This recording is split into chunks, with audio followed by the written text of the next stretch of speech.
La última vez que conversamos fue en 2011, habías publicado Polvo en el Viento, este libro sobre Vaticano, Ujú.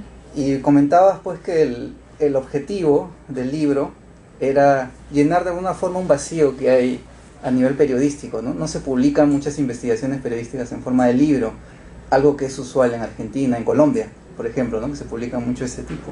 En el Perú hay algunas publicaciones, ¿recuerdas El Muerte en el Pentagonito de Ricardo Seda? Y ahora este año se ha publicado un libro sobre la investigación de esta matanza de periodistas en Uchurajay. La pregunta que quería hacerte es, ¿por qué crees que no se trabaja en este tipo de libros? Si es acaso una falta de estímulo editorial para hacerlo. Tú mismo, por ejemplo, con Estación Final, la idea inicial no fue hacer un libro de ello, ¿no? Claro, o sea, en realidad has mencionado muy bien países como Argentina o como Colombia tienen una larga tradición, o México tienen, o España tienen una larga tradición de investigaciones periodísticas, de lo que llamamos literatura de no ficción o periodismo narrativo, ¿no? Que escriben y tienen una amplia bibliografía sobre eso. El problema capital, digamos, que surge es, somos una industria editorial muy pequeña. Sí, es cierto. Y, y lamentablemente un mercado muy pequeño, y el periodismo narrativo o la literatura de no ficción, ¿no? Demanda mucho tiempo, muchos recursos para poder desarrollarse y realizarse. O sea, hay una larga maduración. No estoy diciendo que los novelistas o aquellos que practican la ficción lo hagan mucho más rápido, pero evidentemente en el caso del periodismo o la literatura de no ficción, el periodismo narrativo, tú tienes que contrastar los datos, revisar la información, verificar, entrevistar, etcétera, etcétera, y todo lo que escribes y todo lo que publicas es real. En cambio, cuando incursionas en la novela, aunque puede estar basada en hechos reales, evidentemente hay una parte que es la imaginación del propio escritor.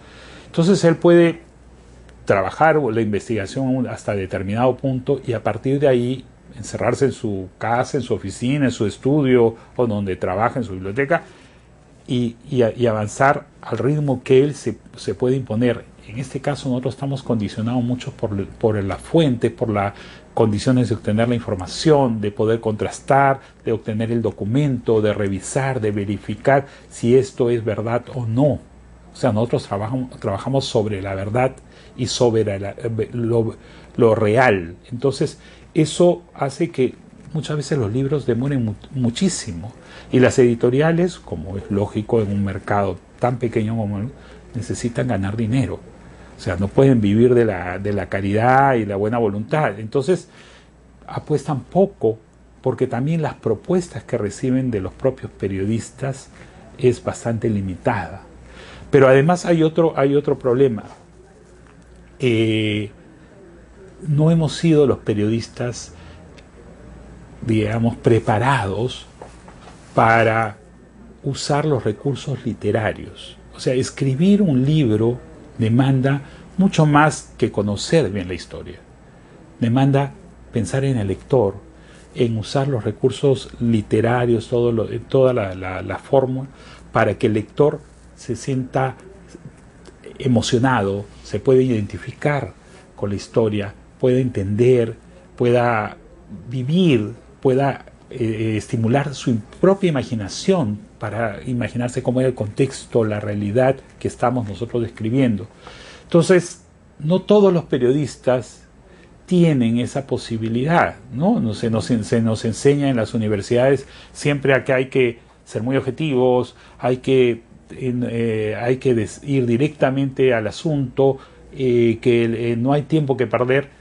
Esa inmediatez muchas veces provoca en que el lector no se enganche, vamos a hablarlo en términos que ocurre con la novela. O sea, yo comienzo a leer una novela y si me gusta voy a continuar y voy a llegar hasta el final. Mi experiencia es que muchas veces el lector comienza a leer las primeras páginas de una obra de no ficción y si no la siente atractiva, si no se identifica con ello, porque no estimula su imaginación, su capacidad de recrear la realidad, entonces automáticamente la abandona. Y entonces no tiene la misma repercusión o el éxito comercial que las editoriales demandan para cualquier publicación, ¿no? Y además de ello, Hugo, hay un factor también, pues, que es el del dinero, ¿no? Porque las investigaciones demandan, en tu caso, por ejemplo, tú cuentas que para Estación Final viajaste a Auschwitz, ¿no? Y allí mismo empezaste para hacer las investigaciones también. Ahora en este último libro has viajado a Inglaterra, a Francia, ¿no? En ese sentido, pues, para una investigación a largo plazo, que no tenga garantizado el futuro ser un libro, pues demanda, además de la calidad de la investigación en sí misma, es la cuestión de financiamiento, ¿no? Claro, o sea, de repente en Estados Unidos, en Europa, te pagan para hacer la investigación, para tener como resultado un libro. Lamentablemente eso no ocurre aquí. Entonces, el escritor, a su propio riesgo, a su propio entusiasmo, a su propia decisión, decide invertir tiempo, dinero y todo en un resultado que no necesariamente va a conducir a la publicación, porque de repente presenta el proyecto, puede ser la historia muy interesante, pero la editorial, las grandes editoriales sobre todo, deciden de que no es atractivo, no va a tener interés comercial, el público no le va a interesar y simplemente no te publican. Entonces es mucho más arriesgado, ¿no? Cuando hablas de periodismo narrativo, ¿no? Entonces por eso es de que tenemos tantos periodistas narrativos escribiendo en revistas, en algún suplemento de algún periódico, en blogs y en otros medios. Son pocos los que publican, hablando principalmente del Perú, ¿no? En otros países la realidad es distinta, o sea, hay un mercado muy grande de gente que lee ese tipo de literatura, pero en el caso del Perú, lamentablemente, no es así. Hace un rato te mencionaba, pues, el caso de Argentina, de Colombia. Tú también añadías el de México, ¿no? En Argentina, por ejemplo, aunque es un historiador, Felipe Piña ha publicado libros sobre la historia argentina, pero hecho, ¿no?, a través de un estilo muy directo, muy sencillo, pues entendible por cualquier persona, cualquier ciudadano. En Colombia, por ejemplo, publican libros incluso sobre la historia del 5-0 de la selección de Colombia-Argentina en el estadio River Plate. Y en el Perú, ¿qué temas o aspectos o hay nichos a nivel periodístico crees que podrían profundizarse y convertirse en tema de investigación y acaso también en un libro? Muchísimos. Mira, por poner un ejemplo más cercano, último, que acabo de leer, el libro de Daniel Tittinger, El hombre flaco, ¿no? Esta semblanza, biografía maravillosamente escrita, extraordinariamente escrita sobre Julio Ramón Rivero, ¿no? O sea, y utilizando entrevistas, utilizando documentos, memorias, etcétera, etcétera, ha conseguido reconstruir de una manera amena, atractiva. Tengo entendido que le ha ido muy bien en términos de esto. Una edición de lujo realmente. La editora, bueno, es Leila Herrera. Sí, y eso pues, y ha sido una editorial no peruana la que le edita, ¿no? Una editorial chilena, como la digo, Portales. Bienvenida, maravilloso, me siento muy orgulloso, primero por Daniel, a quien conozco y he felicitado en todo pero además porque he tenido el placer de leer el libro, o sea, ha sido un verdadero placer. Entonces, hay muchísimos temas en nuestro país, todos los días hay noticias, hay hechos que nos pueden permitir hacer ese tipo de investigación mucho más profunda, pero que lamentablemente pues se necesitan editoriales que decidan apostar y también escritores que decidan arriesgar en ese rubro. O sea, hay muchos periodistas que han incursionado en la novela y se han quedado ahí. No estoy criticándolos, me parece muy bien, algunos lo han hecho con gran éxito, algunos con un gran talento, pero creo que se necesitan periodistas que también incursionen en el periodismo narrativo y que nos den a todos los peruanos la posibilidad de leer nuestras propias historias, muchos de los hechos que desconocemos o que no han sido tratados en profundidad por la prensa diaria, ¿no? ¿Y no será que acaso, ya hablando a nivel editorial, pues que no hay lectores para este tipo de texto? Te menciono un dato. En las ferias de libros, siempre el libro más vendido es la biografía de un personaje de la farándula. haciendo la han escrito ellos, pero siempre no es ese tipo de publicaciones, sí generan interés.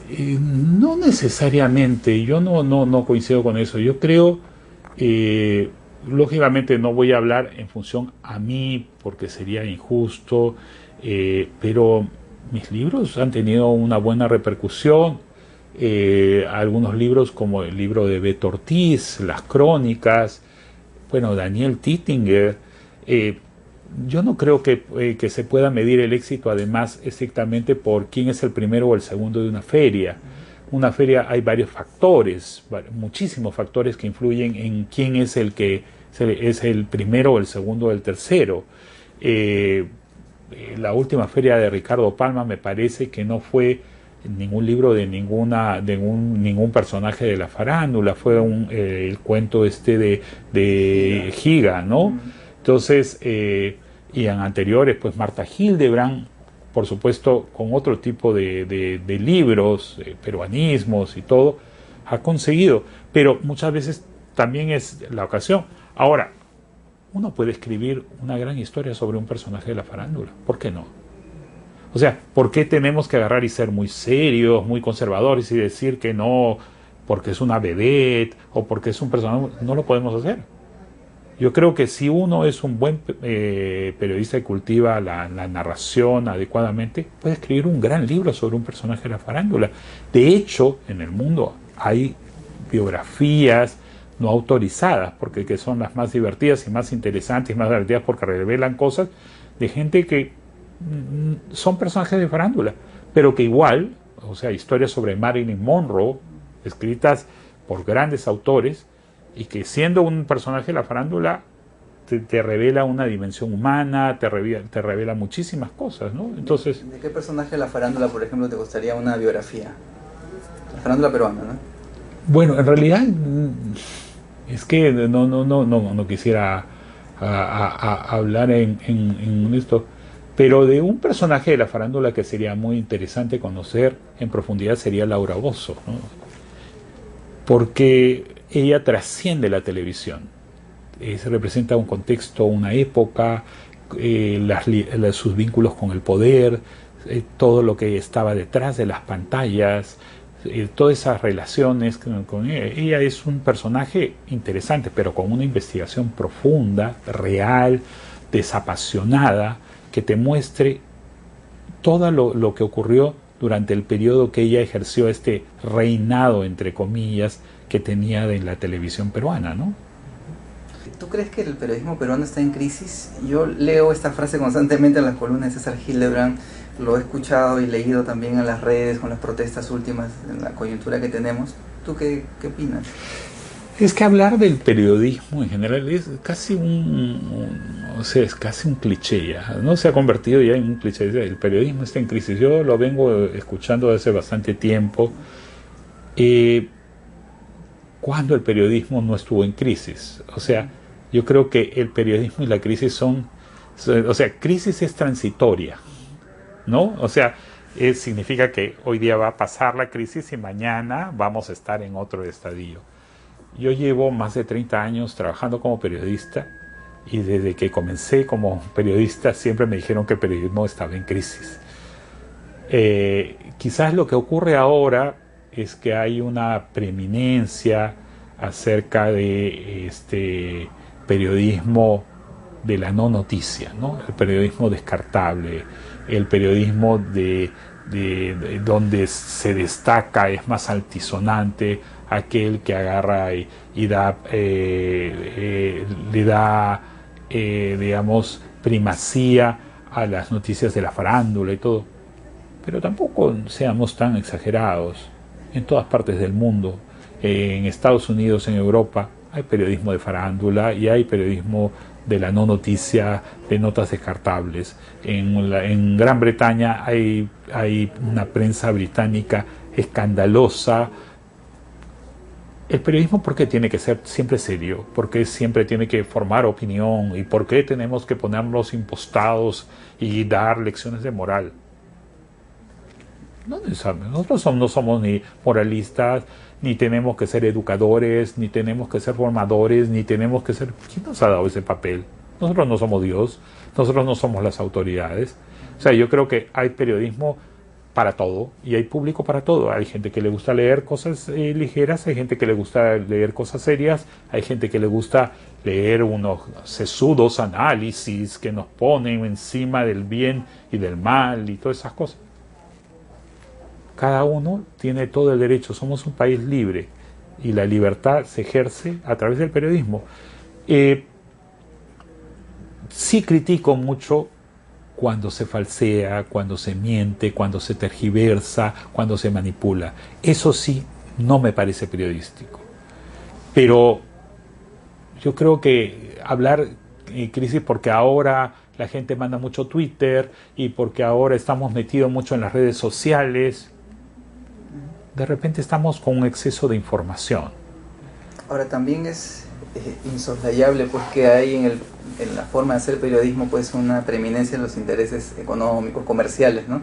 Quizás a eso se refiere Hitler, ¿no? Yo supongo que es eso, ¿no? ¿Y cuándo no lo hubo? Si no, ahora es más evidente o más grotesco quizás. De repente ahora es más grotesco, puede ser, pero ¿cuándo no lo hubo? El periodismo, ¿dónde trabajan los periodistas? ¿En unas islas? ¿En su casa y comen qué?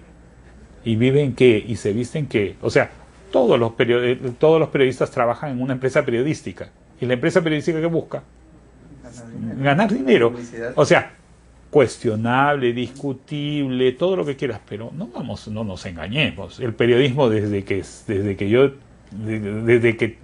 se originó forma parte de, o sea, los periodistas trabajan en empresas periodísticas, las empresas periodísticas trabajan así. Y si hablamos en otros sistemas, vamos a suponer en el sistema pues de la Rusia, de la Unión Soviética, donde hubo pues esto, y no había censura y no había intereses. O sea, ¿dónde está la bondad? O sea, la bondad no está en... Yo creo que cada uno es libre e independiente de escribir y decir lo que quiera. O sea, no estoy negando, me parece que César Kierkegaard es un gran maestro al cual yo aprecio muchísimo. Es un hombre con una lucidez extraordinaria que logra ver más allá, pero creo que todos tenemos derecho a ser felices en este mundo. Y si uno es feliz leyendo el periódico basura, mientras que no se mienta, mientras que no se...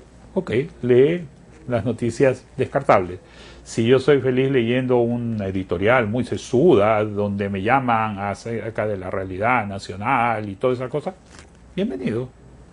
¿Por qué tenemos que imponer que todos tenemos que ser así? Todos tienen que leer cosas muy serias y altisonantes. No. O sea, no nos pueden obligar a leer, a ser monocordes. O sea, eso sí soy. Entonces, cuando se dice, ay, los jóvenes ahora paran viendo Esto es Guerra y solo les interesa eso. Bueno, pero también hay jóvenes que yo conozco que leen, estudian y se dedican a otras cosas. No todos son Esto es Guerra ni combate. O sea, bienvenido al que le gusta combate, como al que le gusta leer, no sé, pues, New Yorker, ¿no? Tú como docente universitario y que estás en contacto pues con jóvenes que en algunos casos aspiran a trabajar en medios como periodistas, ¿qué, no sé si consejo, recomendación o qué pauta das a los estudiantes, teniendo en cuenta que luego, ¿no?, de la universidad a la realidad, al medio periodístico, pues hay una diferencia, ¿no? Lo que se dice en la universidad que se debe hacer o que debe ocurrir, hasta la ética, que sería lo último, lo más extremo, en el momento mismo de estar en la cancha, pues cambia, ¿no? Ya, o sea, la cuestión de la ética sí es un tema clave y de la cual yo no puedo agarrar y abrir mano, ¿no? O sea, para mí, independiente de que tú escribas una noticia policial o escribas una noticia política o una noticia deportiva, la cuestión ética es clave, que está basada en la objetividad, en la veracidad y todo. Es necesario que nuestros jóvenes conozcan y salgan con estos parámetros de la universidad. La universidad en ese sentido es formadora clave de los nuevos profesionales. No es una contradicción aparentemente decir que les gusta escribir sobre Esto es Guerra. No, y que digan, ay, no, o sea, yo detesto este snobismo, ¿no? De agarrar y decir de que, ay, no, porque yo solo veo y conozco, y sobre todo con el tema del rating, me ha pasado mucho, ya hablando en términos televisivos, de que se agarra y se dice, yo no veo televisión nacional, yo solo veo Discovery Channel, History Channel, no sé qué cosa. Si eso fuera verdad, Canal 7 sería el líder en audiencia. Porque se ve de eso cuando haces una encuesta, ¿no? Y eso no es cierto. La gente, tú puedes llegar a tu casa y estás cansado y no quieres pues ver el muerto del día, porque ya estás harto. Ya estás harto de determinadas cosas y quieres ver algo ligero el día, o vas al cine y no quieres ver una película europea con un análisis profundo, de repente quieres ver algo muy tranquilo, que no te haga pensar mucho, que te divierta y todo. Lo mismo ocurre con los libros. O sea, hay un mercado para todos. Hay libros que yo no leería, pero entiendo aquel que lee y recurre a un libro, pues, de Paulo Coelho, ¿no? Y lo lee. Tiene todo el derecho del mundo de leerlo. ¿Por qué no puede Paulo Coelho publicar y por qué la gente no puede leer Paulo Coelho? O sea, ¿por qué le voy a quitar el derecho a cada uno de ellos de eso? O sea, y eso sí es importante que el periodista también lo sepa. Vas a trabajar, de repente no vas a escribir grandes análisis. Si tú deseas hacerlo, encamínate hacia ello, pero si tú deseas hacer notas más ligeras, eso sí, escríbela correctamente, escríbela bien, objetiva, veraz, etcétera, ¿no? Todos los principios que deben regir la profesión. Cuando mencionabas hace un rato la ética, recordaba pues tu salida de América Televisión. ¿Fue por ética, dirías, que saliste? Hay varias cosas que se dijeron en su momento y que yo en ese momento preferí no hablar, por varias razones, ¿no? Uno, por respeto a mis compañeros de América Televisión que se quedaban, y dos, por respeto a los que salían también. Yo en ese sentido soy una persona de que cuando no estoy satisfecho con algo y el periodismo te permite eso, renuncio. Cuando yo no soy que salgo tirando a la puerta ni pateando el tablero y gritando y todas esas cosas, salvo que hubiera un atropello muy grande, ¿no? Salvo que haya un atropello. Y en ese sentido considero de que las renuncias, o sea, las cosas, la única seguridad que un periodista debe tener a lo largo, o la única seguridad que puede tener un periodista a lo largo de su carrera, es que más tarde o más temprano va a estar desempleado. O sea, definitivamente.